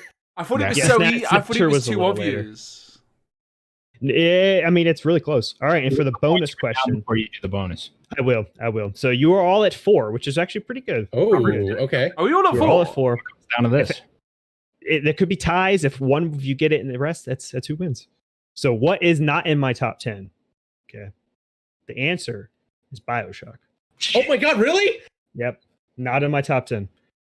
Nano. See, Nano knows me better than you guys do. Good job, Nano. I You put start a Portal 2. podcast with Oh my NaNoBiologist. Yep. See, Nano, you did it. Nice. So Nano, you got 6. Everybody else has got 4. Connor, you got Bioshock, didn't you? What's that? Did you guess No, he- Bio? No, I put Portal. He guessed I put Portal Portal 2. as well. You put Portal 2? Last part. Bioshock's not in your top 10, really. No, but it's in my. It'd be right there. It'd be like top 25 easy for sure. Oh, It's just no, not. okay. Nano Okay, would it's be- not in my top 10. Well, there you go. That's my little pop quiz. I hope you guys liked it. There you go. As expected, the NaNoBiologist has won the pop quiz in video games. Good job. Good job. You win absolutely nothing. You don't get I'll take it. executed. Technically, I have to kill these two, Nano. So are you going to be back next week with me? Did Anyways, you know that was- hold on, Yeah, before we sorry. go. NaNoBiologist, do you know that Connor is a 2-time winner of PSI Love Photo Mode? 3-time, buddy. Oh, All sorry. right. Oh, really? All right. Yeah, technically last week was the It Takes Two. I got second place. He got first place, and we were both in each other's screenshot. Oh, that's funny. Isn't that funny? Yeah. Point that out. So, like, you Even though know, we take- you're making your name in the kind of funny, like, you know, ecosystem of No You're Wrong, these two. Photo Mode. You gotta do it somehow. Just gotta wheedle your way in. Only like 10 people ever enter, so it's very easy with that. Anyway. That was the Nerdcast podcast, episode 61. Thank you guys so much for watching. Remember, you can go catch us on podcast services. Pretty much all of them now, right? We got them all in there. A good amount of them. A good amount of them. Remember to subscribe to us on YouTube. NanoBiologist, thank you so much for coming on the show. Thanks Please for go getting check to out. me. This is a lot of fun. Yeah. No problem. We try. Come back anytime. Anytime. Please go check out NanoBiologist's website, the Journal of Scientific Journal of Gaming. I knew I'd mess that up. Anyways, that's it. Please go check that out. And yeah, that's it. Bye-bye, everybody. Bye-bye, everybody. Bye. Thank you. Okay, I gotta run, but thanks again for